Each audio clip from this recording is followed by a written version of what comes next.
2, Kota Tidore Kepulauan. Yang saya hormati Bapak Ibu Guru SMP Negeri 2, Kota Tidore Kepulauan. Assalamualaikum warahmatullahi wabarakatuh. Waalaikumsalam warahmatullahi wabarakatuh. Bismillahirrahmanirrahim. Alhamdulillahi rabbil alamin. Wassalatu wassalamu ala asrafil anbiya'i wal mursalin wa ala alihi wa sahbihi ajma'in. Amma ba'd, la haula wa la quwata illa billahil aliyyil azim.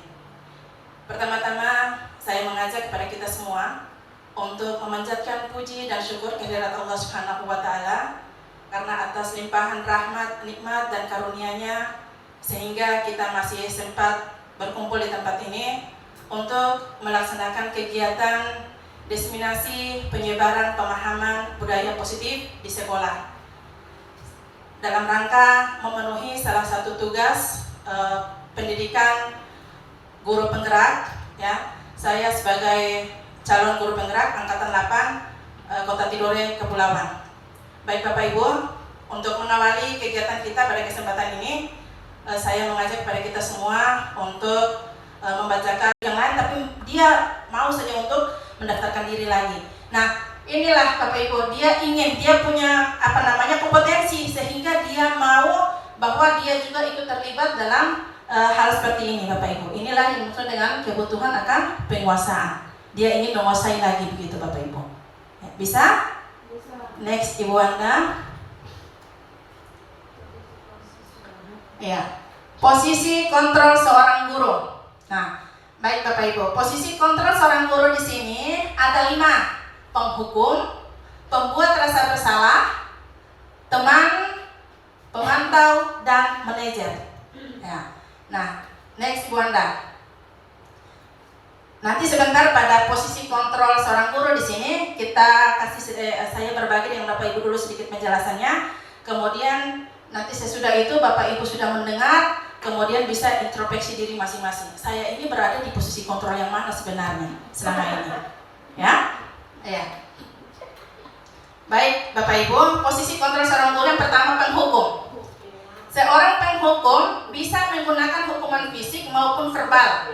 Ya, kata-kata fisik tadi langsung dengan mungkin pukul bisa, kemudian verbal tadi dengan kata-kata yang membuat anak itu merasa tersakiti, tidak nyaman, sedih dan sebagainya. Kemudian orang-orang yang menjalankan posisi penghukum senantiasa mengatakan bahwa sekolah memerlukan sistem atau alat yang dapat lebih menekan murid-murid lebih dalam lagi. Guru-guru yang menerapkan posisi penghukum akan berkata, nih, iya. Aku buat ya itu, tanya begitu, yang kiri. Pagi-pagi saya ajar-ajar tadi.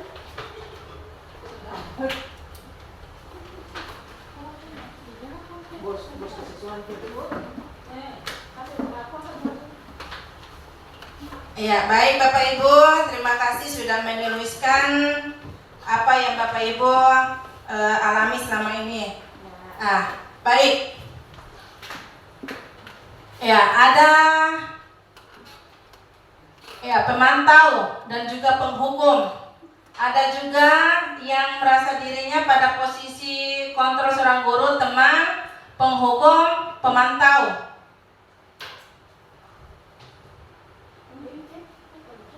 Kemudian ada juga penghukum, pembuat rasa bersalah, kemudian teman, penghukum, pembuat rasa bersalah, teman, pemantau.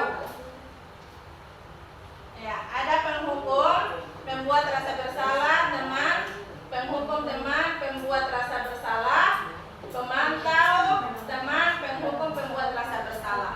Nah, baik. Baik Bapak Ibu, dari apa yang Bapak Ibu tuliskan di depan sini tadi sudah saya bacakan bahwa bisa disimpulkan bahwa selama ini dari kita yang hadir di sini itu posisi kontrol seorang guru yang cenderung kita lakukan itu ada di penghukum, pembuat rasa bersalah, teman, dan pemantau. Berarti salah satu dari posisi kontrol seorang guru di sini manajer itu yang belum kita laksanakan. Ya, kita belum terapkan, kita belum laksanakan. Nah, dari konsep manajer di sini, ya, itu sudah terlihat jelas Bapak Ibu. Ketika kita penyelesaian masalahnya dengan menggunakan diri kita, memposisikan diri kita sebagai seorang manajer, itu malah lebih baik, ya. Itu nanti akan dia menuju kepada segitiga restitusi. Ya, baik Ibu Wanda. Nah, sekarang Bapak Ibu, kita ke topik berikut, yaitu keyakinan kelas. Nah, sekarang saya ingin memberikan beberapa pertanyaan yang sudah tercantum di slide. Ya, Bapak Ibu tinggal nanti bisa menyampaikan jawabannya apa kira-kira dari pertanyaan tersebut. Mengapa kita memiliki peraturan tentang penggunaan helm pada saat mengendarai kendaraan roda 2 atau motor? Kemudian, mengapa kita memiliki peraturan tentang penggunaan masker dan mencuci tangan setiap saat? Ya, mungkin ada yang bisa? Ya, Ibu Wanda.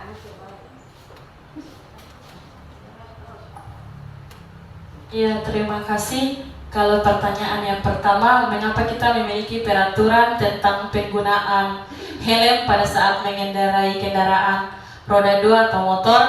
Agar yang pertama adalah itu peraturan dari adalah proses menciptakan kondisi bagi murid untuk memperbaiki kesalahan mereka sehingga mereka bisa kembali ke kelompok mereka dengan karakter yang lebih kuat. Restitusi juga merupakan proses kolaboratif yang mengajarkan murid untuk mencari atas masalah mereka dan membantu murid berpikir tentang orang seperti apa yang mereka ingin menjadi tujuan mulia dan bagaimana mereka harus memperlakukan orang lain menurut Gosen 2004. Nah, ini Bapak Ibu segitiga restitusi. Nah, segitiga restitusi ini artinya tadi seperti kasusnya Ibu Ambar, kemudian kasus-kasus lain lagi nanti yang kita hadapi, itu penyelesaiannya dengan menggunakan segitiga restitusi ini jauh lebih baik Bapak Ibu. Ya, untuk menghindari tadi saya bilang hukuman dan lain sebagainya. Coba, bukan berarti tidak bisa, ya. Bapak Ibu, saya perlu kasih sedikit pemahaman, berbagi sedikit. Kita guru itu ibarat sama dengan seorang petani, ya, sama dengan petani.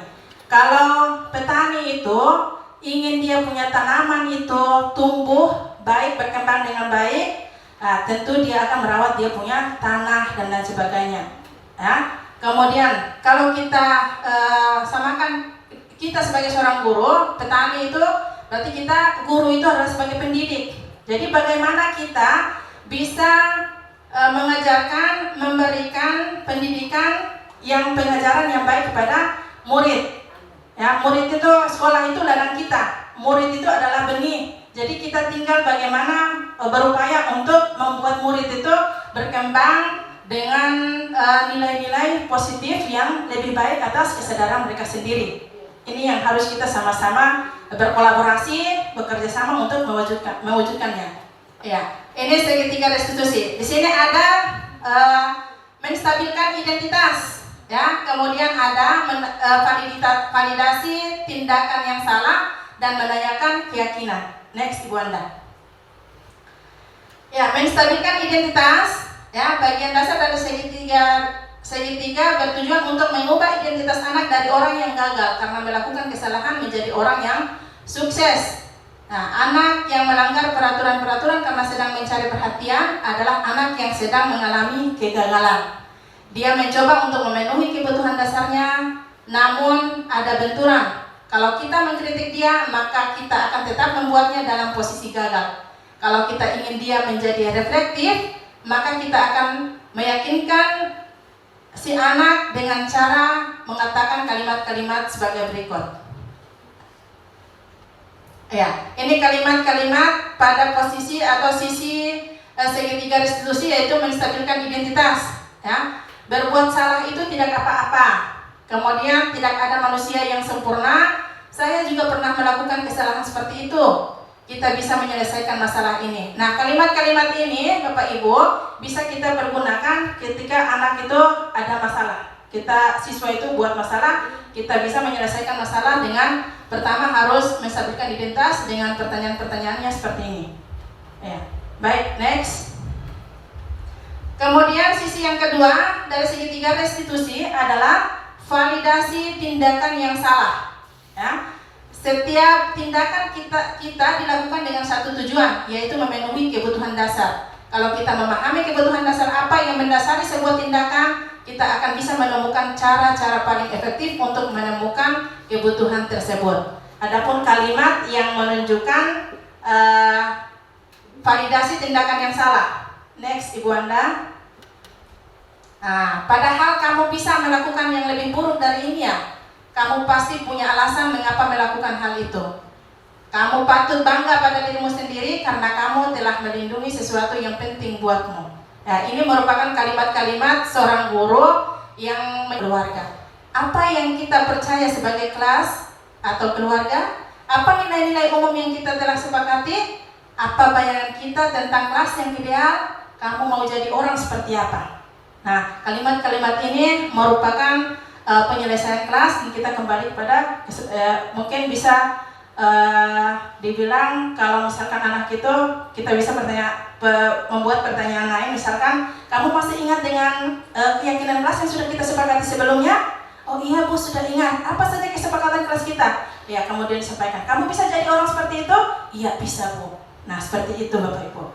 Oke, bisa dipahami Bapak Ibu ya? Oke, next Ibu Anda. Ya, baik. Bisa diputar video. Oh, apa?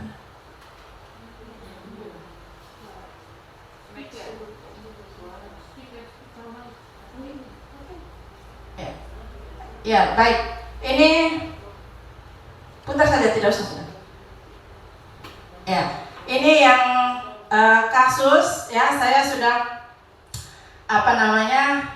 cara kemarin ada tugas juga cara penyelesaian kasus dengan menggunakan segitiga restitusi. Jadi dalam kasus ini si anak Nanda ini dia melakukan kesalahannya bahwa dia tidak menggunakan pakaian olahraga pada saat jam olahraga. Ya, praktek olahraga itu dia tidak pakai pakaian olahraga, gitu. Ya, jadi saya punya penyelesaian masalah di sini dengan menggunakan segitiga restitusi. Betul-betul manjur Bapak Ibu, kita berupaya untuk menghindari hukuman kepada murid. Artinya saya mengajak pada kita semua untuk sama-sama kita menerapkan ini, karena kita ke depan nanti, saat ini dan ke depan nanti kita bisa memberikan menciptakan lingkungan sekolah yang lebih nyaman untuk peserta didik. Jadi pembelajarannya berpihak kepada murid. Saya pikir walaupun kita belum menerapkan kurikulum merdeka, tetapi tidak salahnya Bapak Ibu hal-hal positif itu kita mulai terapkan saja, ya, dan jadikan itu sebagai budaya positif yang ada di lingkungan sekolah kita. Ya, bisa Bapak Ibu ya? Ya, baik Ibu Anda. Ya, nah sekarang Bapak Ibu mungkin kita sedikit ada kuis. Ya, Bapak Ibu tinggal jawab, Bapak Ibu ingat tadi. Ya, sama-sama Bapak Ibu ya. Nah, ada 5 kebutuhan dasar manusia. Sebutkan. Yang pertama apa Bapak Ibu? Kesenangan. Ya, Bapak Ibu masih ingat. Kemudian yang kedua apa? Cinta dan kasih sayang. Ya, cinta dan kasih sayang. Yang ketiga? Kebebasan. Kemudian yang keempat? Apa?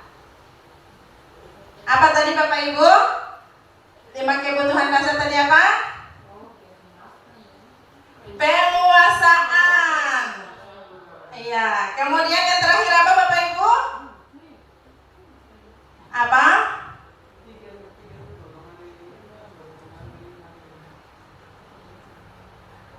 Apa? Bertahan hidup. Iya, baik Bapak Ibu. Kita berikan aplaus dulu untuk semuanya. Iya, baik Bapak Ibu.